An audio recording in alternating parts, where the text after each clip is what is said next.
my favorite time of year. The days are crisp, leaves turn wild colors, and just about everybody's here at the Harvest Festival. There's a lot going on. Hay rides, pumpkin carving contests, music. But for me, the big event is right here. What could be more American than apple pie?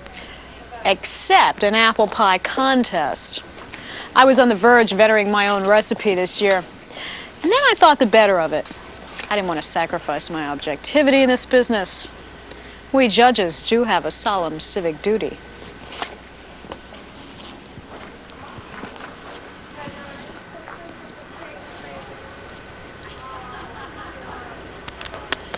The old nutmeg trick.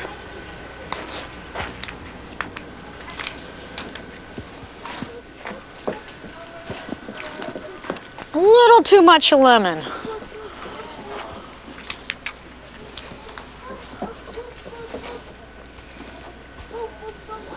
Now this one, bliss. But rumor has it there's some heavy lobbying for this candidate. And how do you like that pie? It's beautiful as usual, Mrs. Byrne. Good. Well, back to work. Well, tough as the choices are, my vote's settled. It's nice to see an election untouched by scandal. No one's ever been accused of stuffing the ballot box, but some have been known to stuff themselves. Here, it's one mouth, one vote, and things are as simple and fair as they could be. In other situations, though, a different kind of voting is used, and this can get us into power politics. Weighted voting uses unequal numbers of votes in an attempt to make fair decisions. It seems reasonable enough, after all, for a shareholder with more shares or a delegate from a larger town to have more votes. But votes don't necessarily tell the whole story about decision-making. The real issue is power. Power is the ability to influence directly the decisions of a group. And it turns out that in weighted voting systems, an individual's power may not be proportional to the number of votes he or she casts. This can have surprising and unintended consequences. All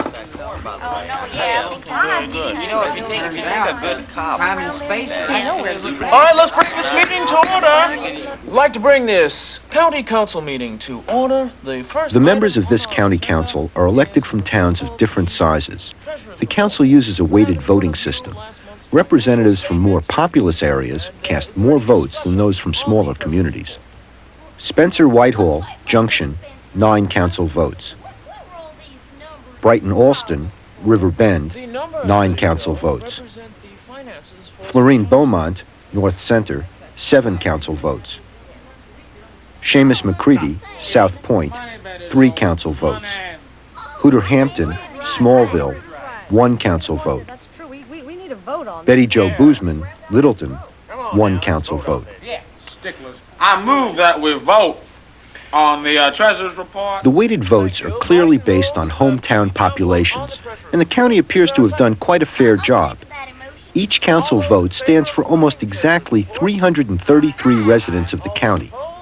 But does that translate into a fair division of power? Next item on our agenda is use of state highway funds. Last week, this was discussed at our meeting that a highway be built between the towns of Junction and River Bend. So therefore, if there is no more discussion, that motion is carried. Wait just a second here now.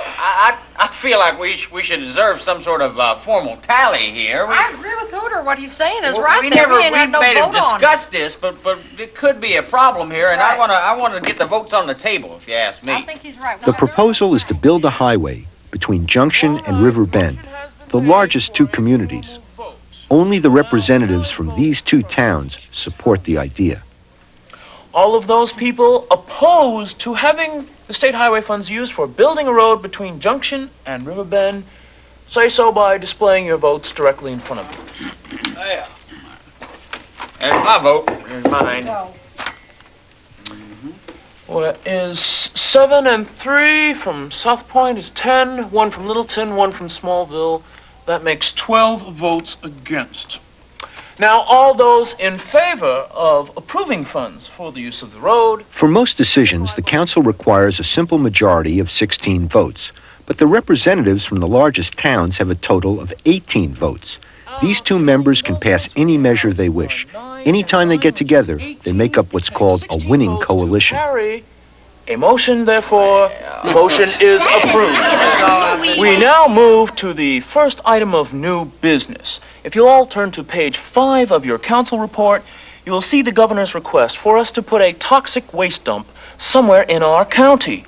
And below that, you'll see by the Beaumont Engineering Company a recommendation for the dump to be located in the town of Littleton.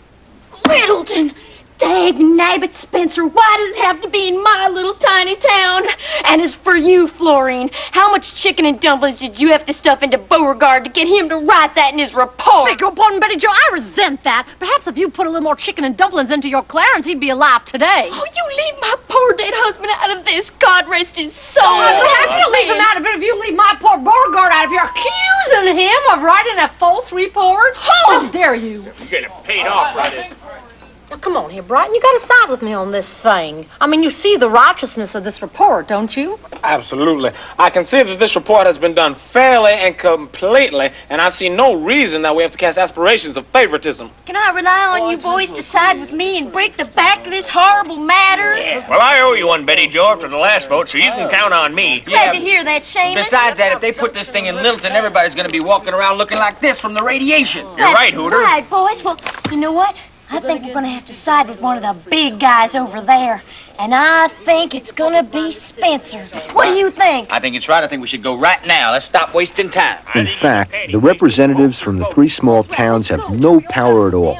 Even as a group, they don't have enough votes to form a winning coalition with any other single representative. Listen, Spencer, could you find it in your heart to join with us against this dump in my town of Littleton? Well, I'm not sure that's the proper thing to do. Well, come on, Spencer. Look, we can put them 6 holes in the golf course. Heck, we don't care about the golf course. We care about Littleton. Darn right we could. We could cut a deal with you. Well, that does sound like a good idea. I think so, too. Yeah. Spencer, I make a motion that we vote on this proposal as presented. Second. Well, let's vote then. Let's do All it. those against Littleton being the location of the dump, put your votes on the table. Ha! And all of those in favor of Littleton as the location? There.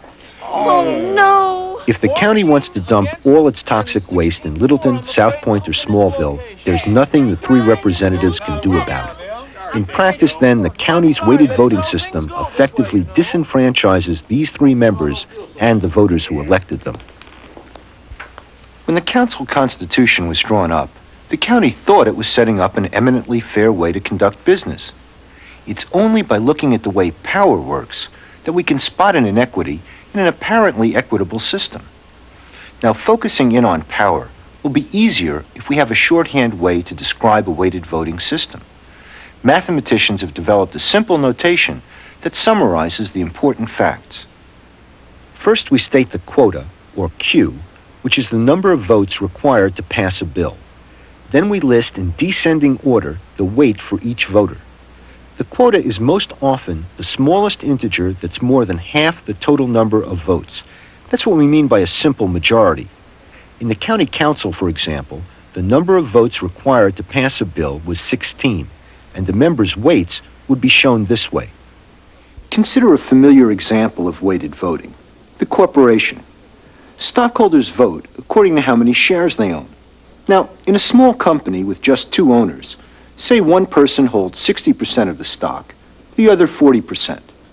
If decisions are made by a simple majority, the company's weighted voting system can be summarized this way. 51 is the quota, or the number of votes required to carry a motion. One stockholder has 60 votes, and the other has 40. The first shareholder obviously wields full power. She can make whatever decisions she chooses. For all practical purposes, she's a dictator. In another company, however, 4 stockholders have almost equal holdings. Again, 51 votes are required to carry a motion, but this time, the voters have 26, 26, 26, and 22 votes respectively. Since no one has more than 51 votes, there is no dictator. But again, a nearly equal number of votes does not translate into an equal share of power. Although the fourth stockholder has almost as many shares as the other three, he exercises no power in corporate decisions. He's what we call a dummy. That doesn't mean he's stupid. On the contrary, any influence he has depends on his ability to make eloquent arguments, work effectively on committees, and lobby more powerful voters. A dummy is a voter who can never turn a losing coalition into a winning one, or cause a winning coalition to lose by defecting from it. In a third company, the weights are distributed this way.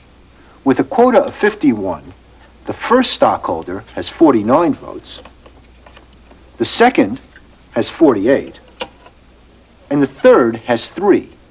Here, even though the last shareholder has a tiny number of votes compared to the other 2, he's just as powerful. Since any coalition of 2 voters makes up a majority, there are no dummies. The third person has equal influence.